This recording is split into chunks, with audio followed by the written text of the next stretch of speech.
Hello, everybody. Let me see if I am on. For some reason, I don't know. Refresh the page. Oh, one person's on. So, hello, everyone. Welcome to Amy Howard, Artist in Residence. Today is, what is today? I'm doing it a little earlier today than my normal 7 o'clock, so it's throwing me off a little bit, but my name is Audra Lynch Nanay, and I am your artist.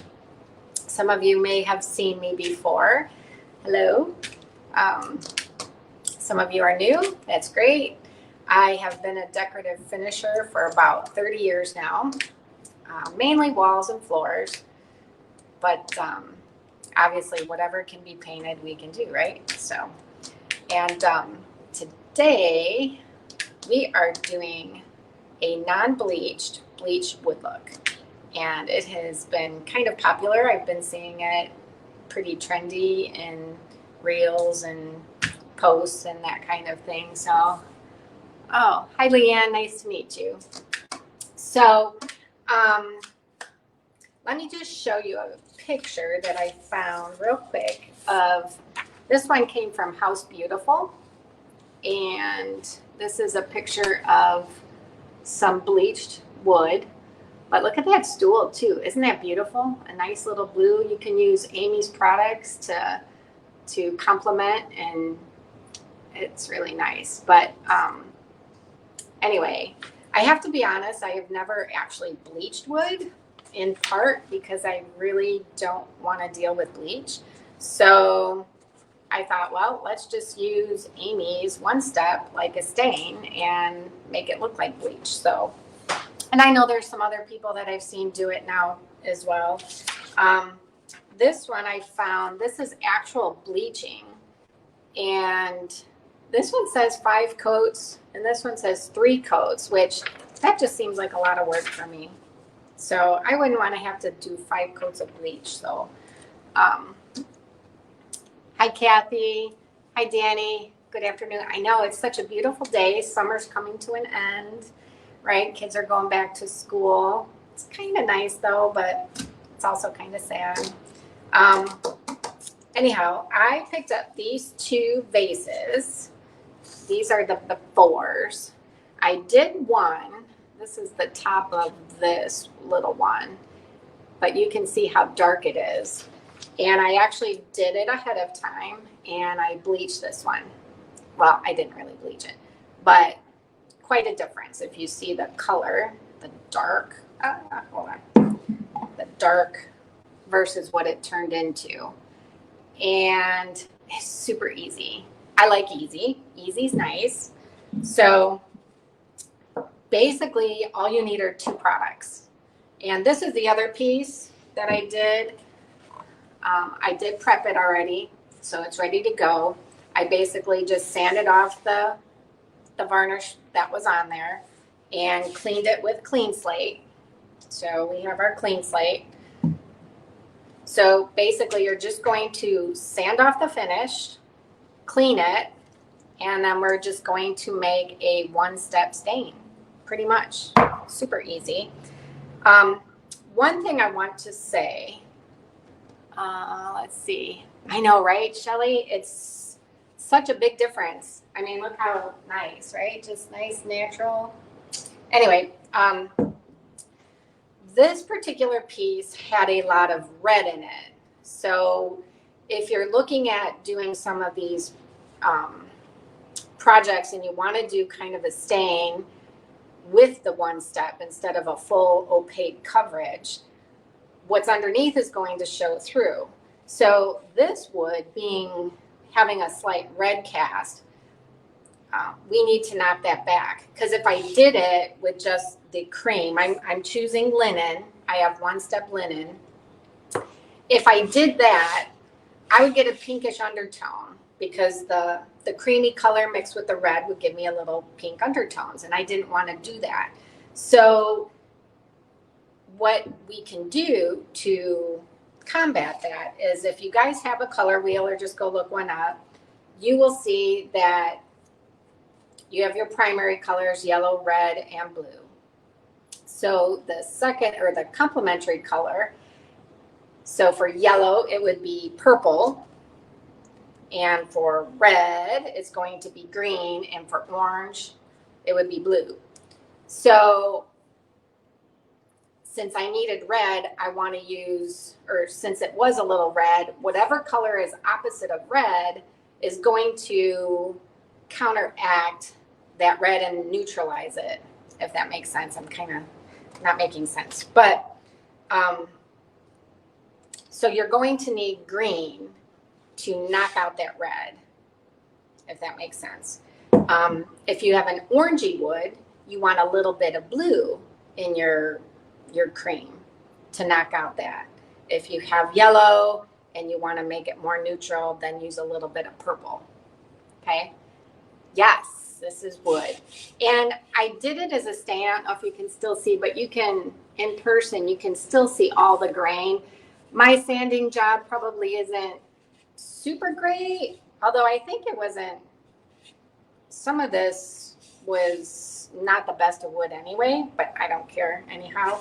And if you see, I did leave a little bit of the dark, which honestly, I don't care for this piece anyway. I think it gives it kind of some character. So, but let me show you. So what I did with the linen on that one, so again, we have linen. I mixed a little bit of the Cherbourg green, this one, Cherbourg green, just a hair, a pinch, to make it a little bit greener. And that's what did that one. So on this particular one, I am just going to do it straight up because I like the color. I'm fine with just using linen. But if I said, it's a little yellow, then I might take just a hair of a purple and put that in there, and then it would knock that out. So are you guys ready? Hi, Betty. Hi, Zoe. Okay, good. So anyway, let's just get started here. And again, this is the super easiest thing. I guess we should probably move you guys down. Hold on one second. So my ratio for doing this is probably, I'm not exact, but because I'm doing it more of a stain, I wanted to do probably 1 part paint to 4 parts water. And I honestly am not brushing it. I'm just using a pad or a wiping cloth and staining it on. One thing, another quick tip is I was doing some on this table that had some intricate design. So something to be cautious of if you are doing it and you're using a brush. I don't know if you can see, but in your crevices, if you're using a brush and you're loading it on and you're trying to wipe it back, you're going to have some in the creases. And you may or may, I mean, I like it. It looks great, but you might not want that because then it's not like a technical all bleached wood. Because if you were bleaching wood, it's going to be consistent through the whole thing. You're not going to have a puddled of a lighter cream in those crevices, if that makes sense. So you can use a Q-tip and just kind of go in there. That's why using the stain rag for me is nicer, because then you can kind of just push in there instead of having it puddled. So that's just one thing, or just pick things that are just more smooth. So let me turn you guys down here a little bit. See if you can see. So I have my linen, and I'm basically just going to do about a teaspoon.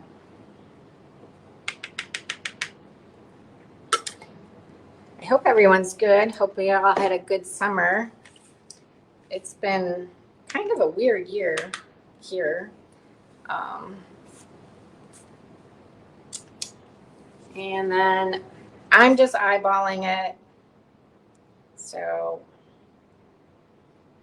like I said, I'm doing about 4 parts water to 1 part paint. You'll see how liquidy that is.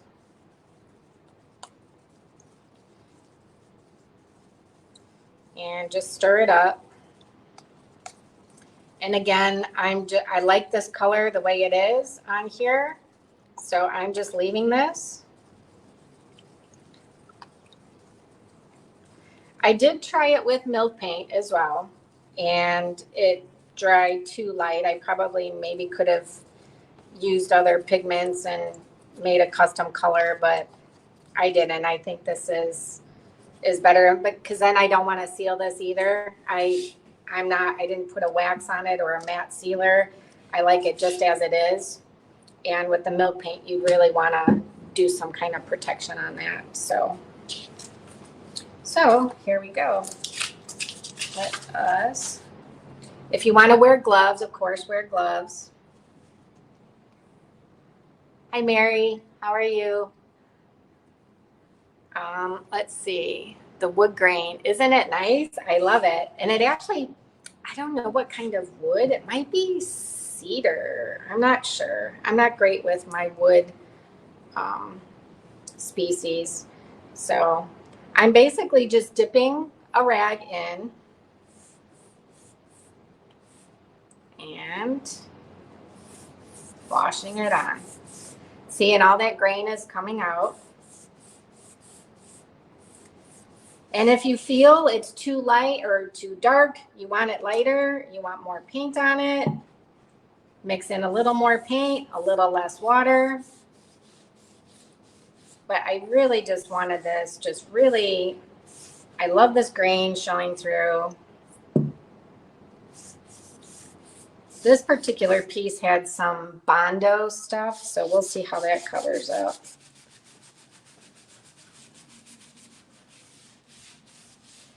And of course, it does look a little different when it's wet. It dries a little more subtle because the grain is really popping at this point with the stain or the paint.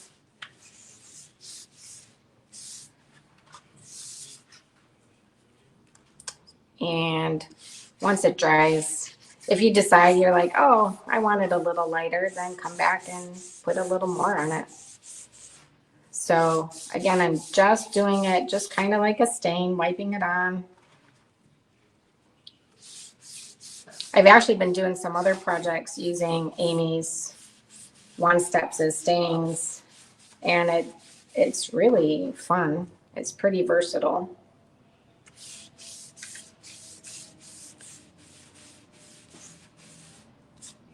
So we're going to be seeing a bunch of bleached vessels. I mean, you can kind of see the difference, right, between the and the other one, right? So yeah. And this is, like I said, I wanted this just subtle. I wanted to see the grain, but I wanted just a nice light wash on it.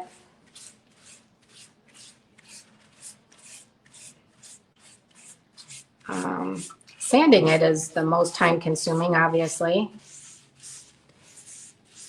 And try to use long, broad strokes. And like I said, after I sanded it, I did wipe it down, and then I used clean slate. So yeah, we don't want those drips in there, so you want to just make sure you smooth those out.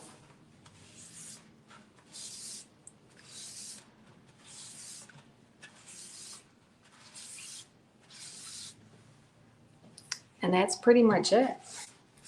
You know, obviously get your insides up on the top.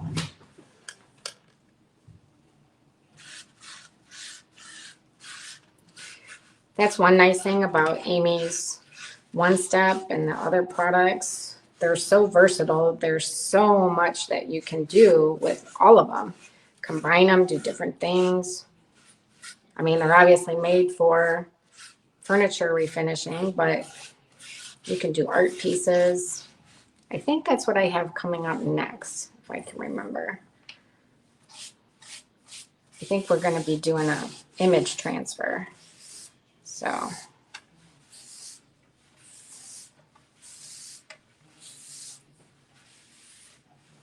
And there we go. Like I said, it looks a little weird when it's wet, just because the the water has darkened the grain, but it really evens out. I should have taken a picture of that other vase afterwards, but yeah, it's going to be nice. It's fun. And again, this is what they look like beforehand, so big difference.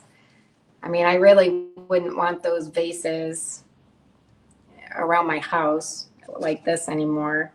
I like the natural. It's very coastal or Scandinavian, organic. And again, for me, I don't mind some of these inconsistencies. I probably did miss a little bit right there, sanding. So you will see that. So, you know, just be cautious of what you're doing as far as your prep work. And that's it, right? That's super easy. Hi, Becky. I know. Who wants to use bleach? Ugh. I have a hard enough time cleaning my showers. I have to put a respirator on. I don't like chemicals anymore. It's horrible. It really is. And that also is the nice thing about Amy's products. They're natural, and who doesn't like that, right? So let me turn you guys back up. So anyway, I said last time I think was the shortest, but I think this is even shorter. So again, so I know, see how nice it is? It did lower it. You can tell it whitened it out, right?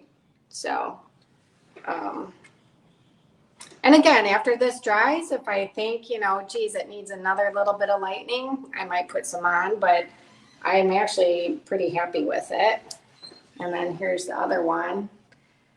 You know, just picture putting a few stems in there. That'll be nice. Some olive sprigs. So easy peasy. There was actually a really nice headboard and footboard that I saw over there, and I'm like, that would be really pretty doing this natural look on there.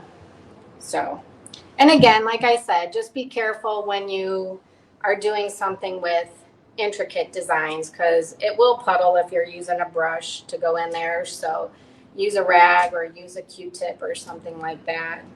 But super easy transformation. I mean, this cost me $1.50 at the thrift store, and a little bit of sanding and washing, and you've got a really nice piece that is current.